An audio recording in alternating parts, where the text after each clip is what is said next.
Revolutionary salutations to the people of Zimbabwe. Revolutionary salutations to the Zimbabwean diaspora. Revolutionary greetings to the African continent and the African diaspora at large. Welcome to yet another exciting episode of the Tête-à-tête, the People's Show, the show where we interact and cross-pollinate ideas. My name, as you know, is Comrade G20 and Mlambo. I'm a revolutionary intellectual, born and bred in this beautiful motherland called Zimbabwe. Thanks so much for joining us. Joined by none other than Comrade Gift Ostallos and Br, one of our own, trended investor of Zimbabwe, the glorious investor of Zimbabwe. He has been at the forefront of agitating for democratic change in our country. Comrade Ostallos, welcome to the show. Thank you very much. Greetings, fellow citizens. Yes. So in today's show, we just have to get straight into it. There are a lot of issues. The G20 summit is coming up. South Africa is holding the G20 presidents.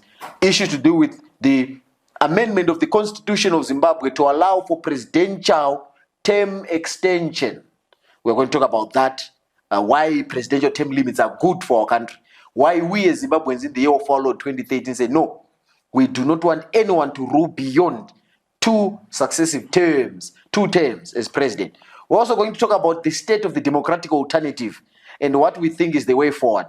So, Comrade Ostallos, let's get straight into the show. What are your views? Because this issue, we saw some lawyers, a lot of people is gathering momentum from within ZANU-PF.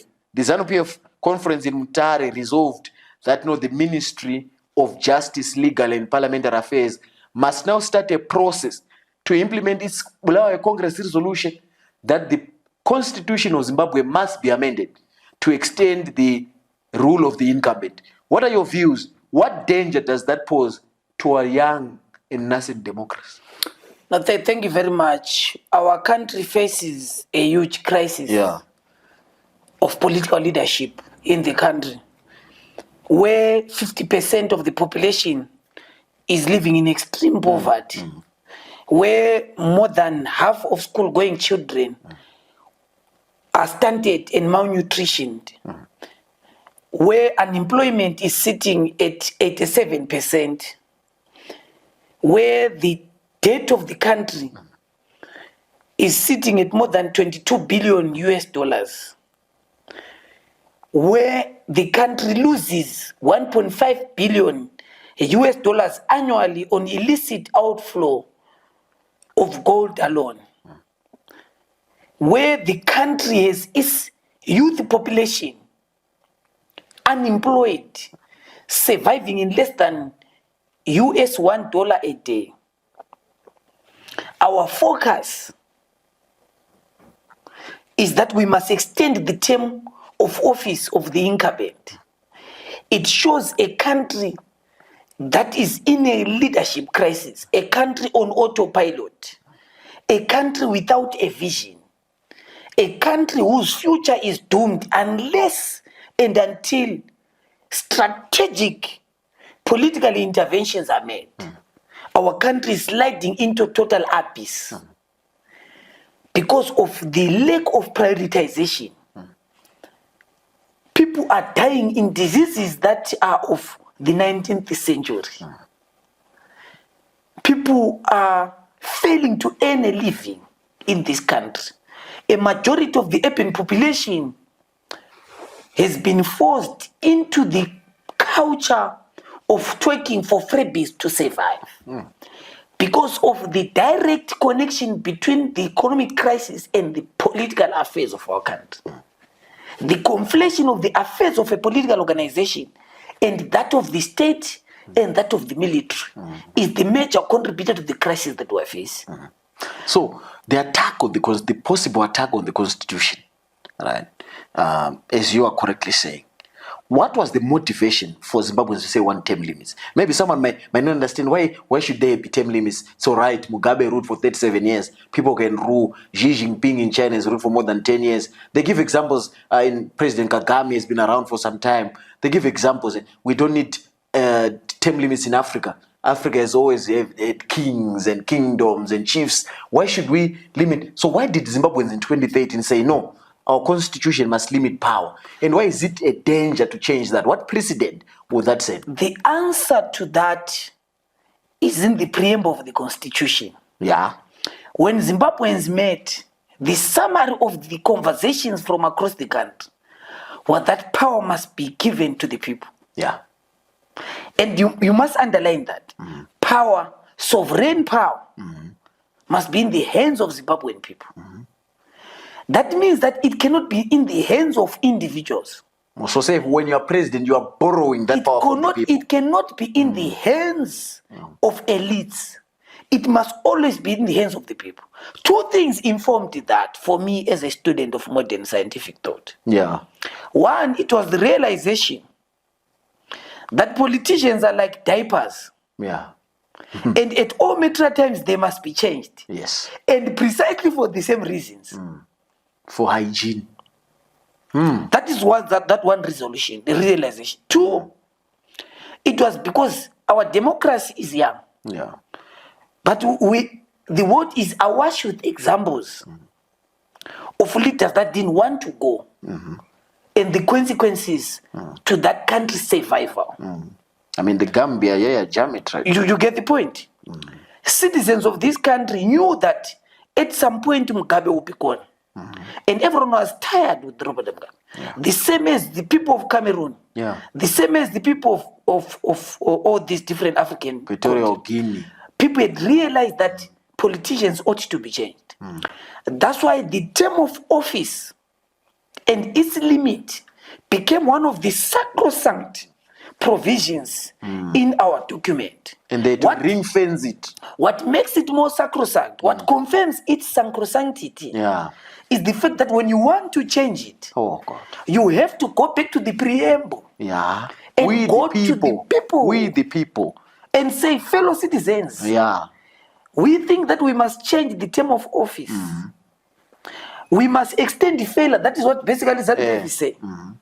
So ZANU-PF must come up with a manifesto that says we want to extend the failure. The Zimbabweans, can you vote between extending failure or ending failure? So those of us within the progressive forces, because during the constitution making process there was vote yes and vote no. Simple. So, and history, because it repeats itself, this time it will be not voting yes or no. It will be ZANU-PF compatriots and its troglodytes saying vote for extending failure. Versus. And the progressive face is saying vote to end failure. Yeah. It is clear that the majority of Zimbabweans are going to support the latter. Not because they like the color of our skin or our facial appearances. It's because of the principled and ideological position that will be taken to align with the preamble of the constitution. That Zimbabwe should be a democratic country. So now ZANU-PF is aware of that, Brother Mlambo. That the debate cannot go to the sovereign authority. Yeah. So they're now trying to play tricks. That is why now it is going to the agenda to amend the constitution. And that does not just come there. It confirms our already submission that we've made previously, that Zimbabwe suffers from executive tyranny. That's true. The dominance of the executive over the other two arms of government, the parliament and the legislature. So that's why the assault did not start with 2030 or those It started with the opposing. judiciary. It started with the judiciary. Then they came to parliament. How did it manifest in the judiciary? The illegal criminal extension of the term of office of the Chief Justice. Against the same constitution that says when you reach 70 you must go home. You must go home and rest. Go to your farm. Because that provision was informed by life expectancy. That why should be the judiciary be led by someone who must be on retirement? When we've immense number of young lawyers, young competent judges who can run that sector. So when they assaulted the judiciary, they then went into the legislature, removed all possible voices in that parliament to remain with those that they knew that when they dish out. So Comrade Ostallos, is there capacity among Zimbabweans to resist and reject? It makes it very clear because the people seem dejected, apathy. People seem not interested at all. There is so much power in silence. Okay. So you think Zimbabweans can mount this issue some is pressure? Not a legal issue, okay, like what people want to make it. We've seen lawyers, some which we used to respect in the past.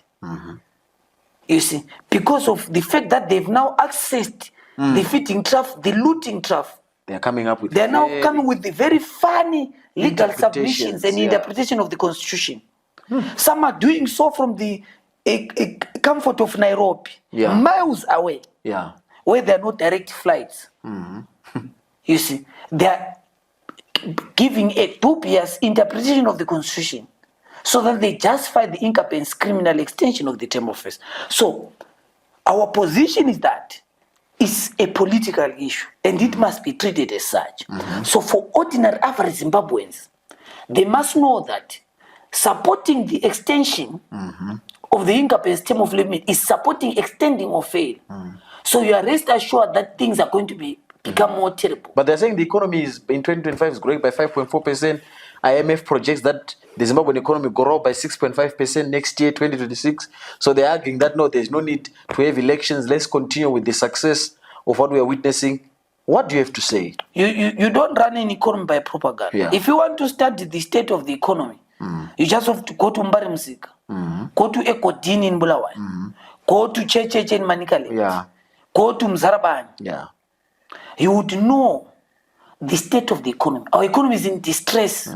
It doesn't need a scientist. It doesn't need an analyst. Yes. It is there for all to see. Yeah. Our people are living in extreme poverty. Yeah. So and even if the economy was growing, that doesn't justify mutilating the constitution. and that is the problem that our country faces. It is a crisis of inequality because of this obsession with the quantitative analysis of the economy, which will give you figures. Yeah. Terrible economic growth without equity, growth that is not shared, growth that is ruthless, growth that is not equitable. Yeah. It is growth that is taking into cognizance the tiny little informal sector in a hugely dual enclave economy with more than 87% in the informal sector. Yeah. So if you begin to take instructions, inspiration from the Bretton Woods institution in running an African economy, then you are lost. Okay. Because the structural adjustment economic program is instructive. Yeah. Of the failures of the IMF. Of the failure of the neoliberal order. Yeah. The so-called Washington consensus. You get the point? Yeah. So all those who know the Washington consensus interesting. would know that you cannot. In the last episode, you're talking about China. Precisely. China developed outside the advice of the IMF. Precisely. The Asian tigers developed outside the advice of the IMF. No country is meaningfully developed.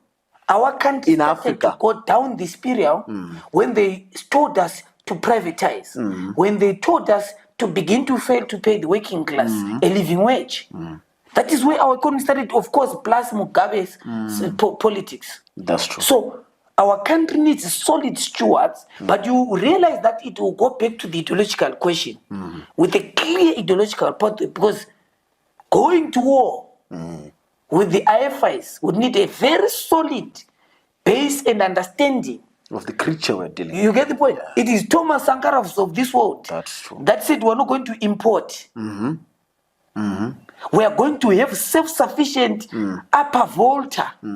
Sankara cleared that debt that year. You get the point? Yeah. It is that kind of leadership that we want. It is Kwame Nkrumah Ujama. Nyerere Ujama. It's Nyerere Ujama. Speaking of Tanzania, you get the recent election in Tanzania. You get the point, brother. Yeah. So it is that deep-seated ideological congestion. Talking about ideology, Comrade Ostallos, clearly we have seen that this, even if, no matter how brilliant you are, you must know that the Constitution is sacrosanct. There are reasons why they ring-fence that provision, Section 92. Precisely. That even if there is to be a referendum, and the referendum says extend the terms of limits, they say the incumbent will not benefit. That's how serious Zimbabweans were. You get the point. In 2013. Because they knew they'd seen Mugabe for more than 30 years. There's a reason why as Zimbabweans we said, no. And I mean, when you read chapter 5 of the Constitution that talks about the executive, the preamble of chapter 5 says, executive authority is derived from the people of Zimbabwe. Precisely. The people of Zimbabwe say we want term limits. Precisely. You have borrowed power. You are an employee of the people of Zimbabwe. There is also, Brother Mlambo, a very misplaced argument. That you can extend your term even because you are succeeding. No. Let's even forego the failure. Term limits are not meant for people who are failing. They are actually for people who have succeeded because life of leadership is about a legacy. You must lead and live. Yeah. So that you can remember your legacy. Based on your legacy. Yeah. You get the point? You can't have 7 years of promises. Nah. First year, you have your 100 days to deliver on your electoral promises. Yes. Second, to implement. Yes. Fourth year, to begin transition. Yeah, that's true. To prepare. Progressive countries and progressive They political know the parties, transitions. there is no uncertainty. They know People who is coming in. In England, in the UK, they know that Prince William will be the next king. You get the point? That gives certainty now. But because there are people with a dwarf mind in the political establishment, Yeah. they don't know that certainty is important for the economy to survive. Now, moving on, Comrade Ostallos, we have heard your point around these proposed amendments, that they are not in the Latin spirit of our constitution. We need leaders need to come and go. Different people with different skill sets. I mean, this is a massive country, 19 million people. Sure, there are a lot of people who have better ideas to govern the country. But let's talk about the ideological disconnect in ZANU-PF. The disconnect between Treasury, led by Minister of Finance Mthuli Ncube, and ZANU-PF, which resolved at Mutare that the 2% tax must be removed. But in Bulawayo, we saw the Minister of Finance saying, no, I will not remove, telling the MPs, I will not remove the 2% tax. What are your views? A minister deployed by ZANU-PF to government, ZANU-PF says, party leads government. Mthuli Ncube seems to be saying, no. Party doesn't lead government when it comes to treasury. What do you have to say about the ideological crisis in ZANU-PF? First, we must, as the Tête-à-tête and as organic intellectuals, Yes. we must salute the tiny minority in the party of Chitepo. Yeah. who have remained with a clear ideological standpoint in a party that has now become a vehicle for extraction, a neoliberal order. Yeah. There is a tiny progressive element within the ruling establishment in its support base in the academia in particular, which says no, that remain understanding that this Marxist guerrilla movement, which was founded on the persuasion of pursuing scientific socialist agenda, in Gutsa regime, must continue to speak about the issues of the poor. But now, the party instructs its Minister of Finance Mthuli Ncube and the deployee to scrap the 2%. Mthuli Ncube invokes the card of impunity and disobeys that resolution, clearly to show the challenges in our country, but also to show the dominance and the victory of the neoliberal class within ZANU-PF. That it faction has conquered internally. That's true. And that is the danger that will give birth to the death of that party. That's true. The genesis of the death of ZANU-PF began with the victory of the neoliberal class within ZANU-PF. That's true. That's true. So forget the rhetoric by Christopher Mtswangwa that ZANU is a socialist organization. It's not socialist. Because Mthuli Ncube has defied and continue to say we're going to pursue a private sector-led economy. That's not socialist. That's not socialist, brother. That's the neoliberals. In fact, ZANU-PF has gone to start a program to privatize water. Beginning with Warren Park in Harare. That's not socialist. You get the point? That's not Gutsa regime. That's not being pro-people. So everything in the country is being privatized. And when people see it, privatization comes in a facade of a development. Whereas it's a solution, but it's not a solution. The problem with the private sector, which we've always emphasized, we must educate Zimbabweans. We are not anti-business. No. We're not anti the private sector. But we are saying public goods. We have always said that the state must continue playing an intervention role to regulate the relationship between capital and the ordinary people. Why? Because capital is good in making profit and very bad in redistributing it. So you need the state. So the state must intervene because the state is the only arbiter that can state on behalf of the poor, because it is aware, Brother Mlambo, that there is a history with these people. What is that history? It is the history of being disadvantaged. Yes. It is the history of inequality.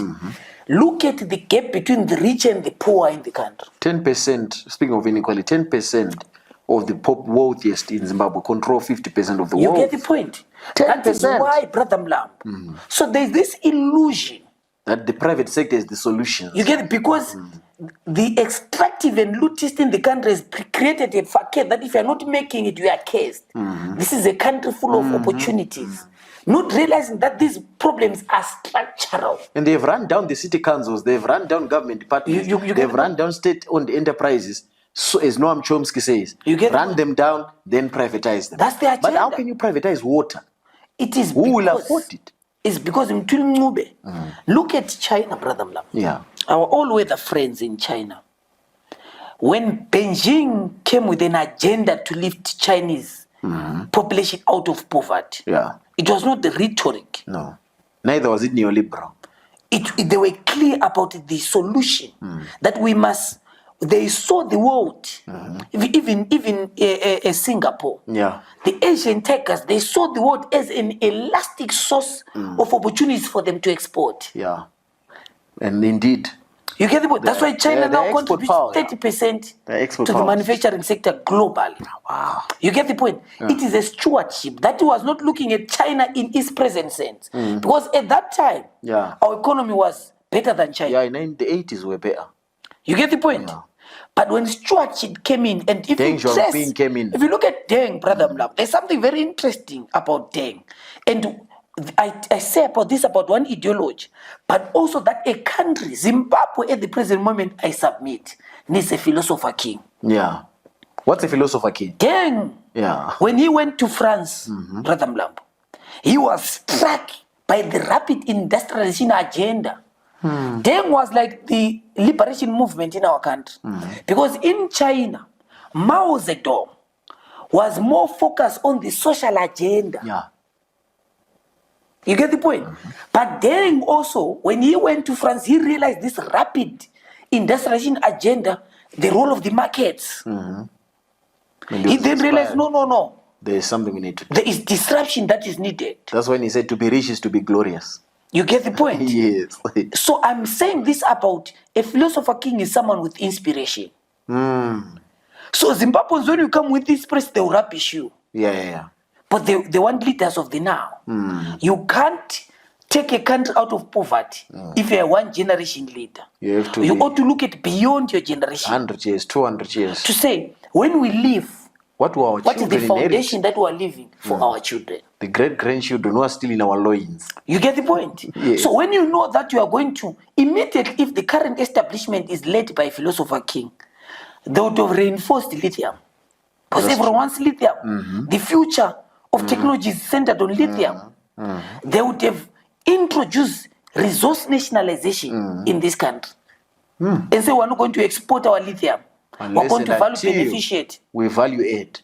You get the point? Unless Bikita becomes a little Dubai You get the point? and manufactures Look at the batteries. culture in our country. Yeah, it's wrong. The regime is exacerbating the culture that you come to work at 9 a.m. You go to lunch at 1, come back at 2. Yeah. You close at 4 p.m. Yeah. Go to Dubai.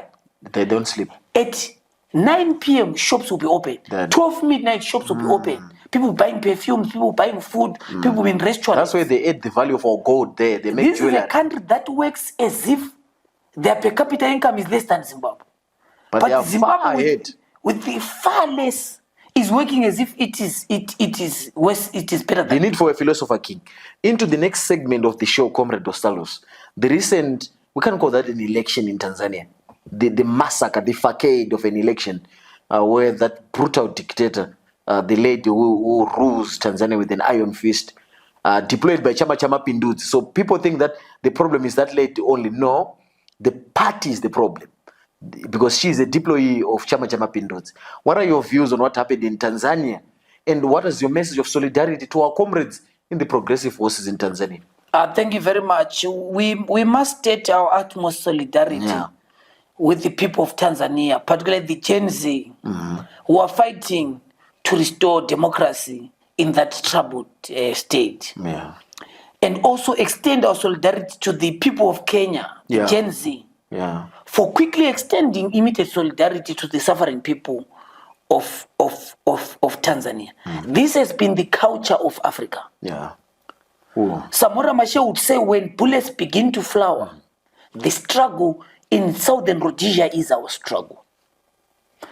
Africa became liberated because the first country to be liberated was very clear philosophically, ideologically, and politically that its independence is not sufficient without the independence of the rest of the African continent. It is the realization that we are one people We are divided by artificial borders thanks to the Berlin Conference. So as Africans, as younger people, we have to begin to understand that we have to build bridges of solidarity. That's why we've offered our solidarity with the people of Tanzania against a fascist leader who has painted a dent on the capabilities of female leaders. That's true. They say that what a man can do, a woman can do better. Making it very true, because she has taken the levels of fascism ways of killing more than 3,000 innocent, peaceful protesters. Getting 95% of the vote. What's that? It is making... After shutting down the internet. It is making elections... Jailing the prominent Chadema leader. You see, how do you run an election without democracy?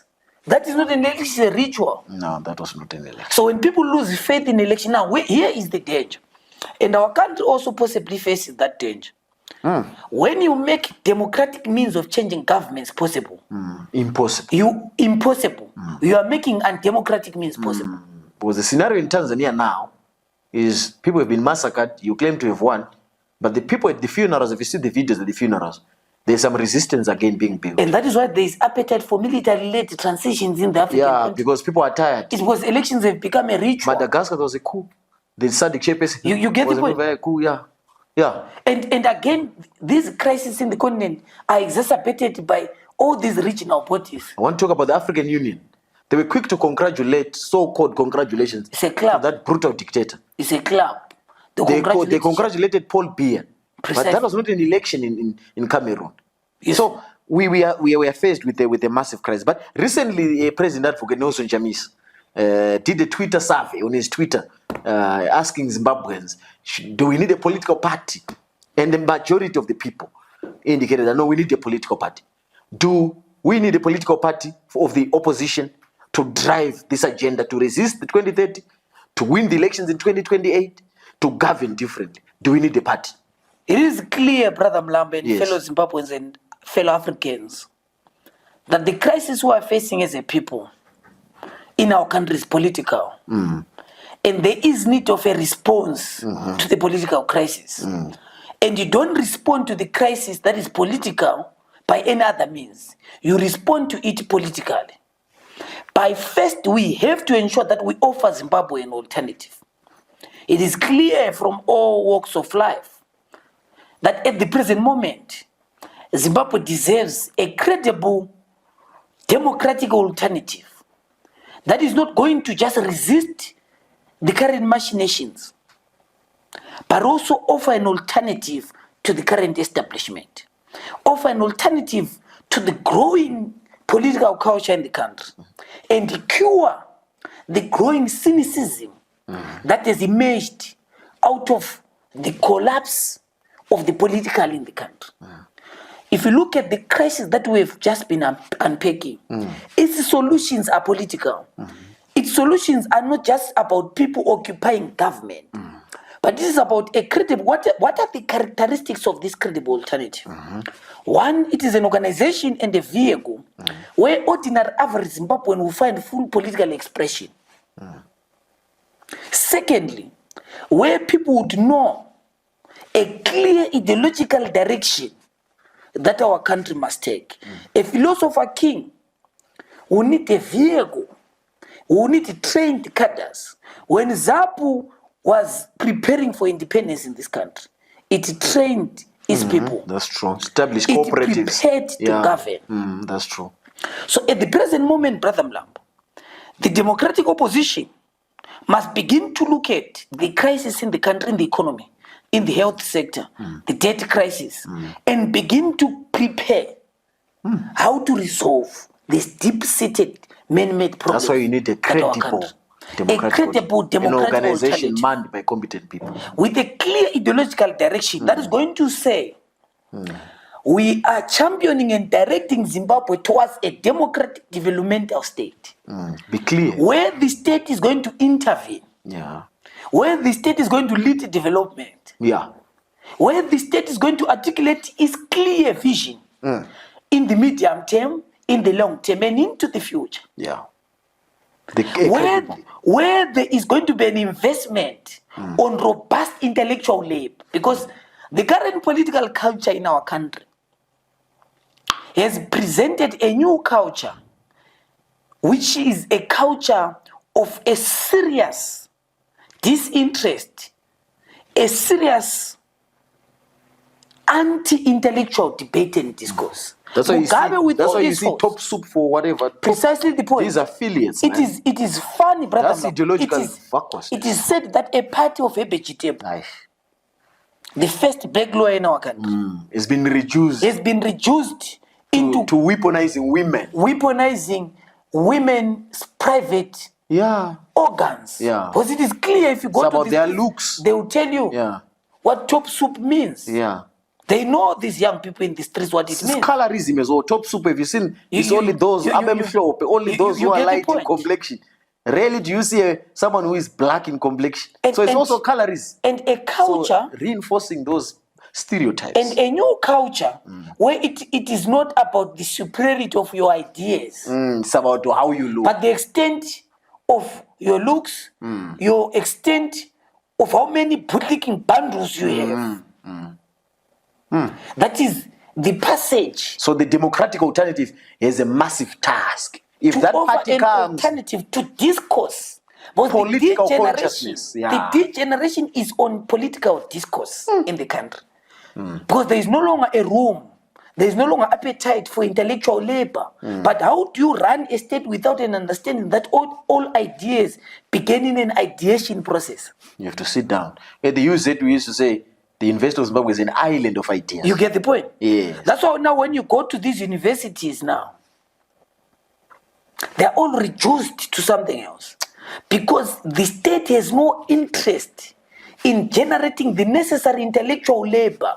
How will we talk about the fourth industrial revolution when we're not investing in STEM subject? When you have a deficit of 2,000 schools, as you were saying the other day. How do we invest that when students want to elect a president, we abduct them? Yeah. So where is academic freedom? Yet Section 61 of the Constitution guarantees academic freedom. You get the point? Yes. So it is a question of stewardship, but it's a question of training and preparing people to govern. Okay. How are we going to locate Zimbabwe within the changing geopolitics of the world? But the world is changing. But we need solutions, we need ideas. No one would have imagined that Americans will be needing African solidarity to deal with fascism. That's true. In their own country. In fact, the fascism is so serious that the White House, they said that they won't publish October inflation and unemployment figures. Yes, that's supposed to be the bastion of transparency, accountability, and democracy. You get the point. That is embassy in Cameroon congratulates Paul Biya. You get the point. So how will Americans who have claimed for decades to be the torchbearers of democracy? You get the point. So the world is changing. Thank you very much, Comrade. So in the last segment was of time. I'm looking at the time. Yes. The G20. What do you have to say about the G20 process? Is it inclusive? What are your views? I know Fight Inequality Alliance is organizing what they call We the 99 People Summit in Joburg. And they say, no, the G20 is no longer a space that produces ideas and policies that work for the men. They rather produce and reinforce inequality at a global level. But I want to hear your views on South Africa's president of the G20, number one, the decision by the American ruler to boycott the G20. What are your views on the G20? First, I think that South Africa stood its ground. No country should bully any other country. Yeah. We are sovereign states. Yes. And it's important that Africans speak with one voice in solidarity with the people of Tanzania against clear bullying by Washington. Yeah. The world would move on, Brother Mlambo. The world must move on. Towards a multilateral world. Precisely. Yeah. The multilateral order must be sustained. We must not accept a unipolar system. No. It is not progressive, especially when unipolar power is in the hands of a madman. So we must support the progression of the world towards creating multiple zones of power and autonomy. The G20 in its construct has so many limitations. Okay. There's so many limitations. Yeah. Look at its debt resolution mechanism for the African continent.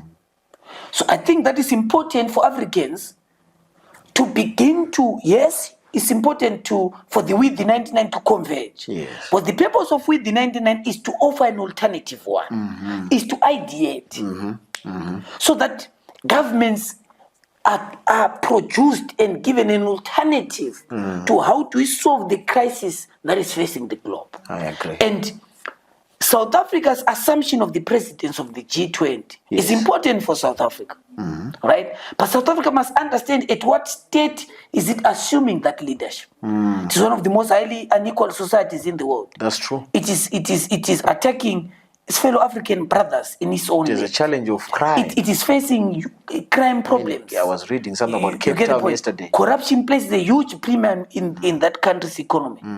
It has failed to resolve some of its structural problems in the economy that continue to make sure that black people remain the bigger part of those in extreme poverty. So South Africa has to confront this hunger mass crisis. Yeah.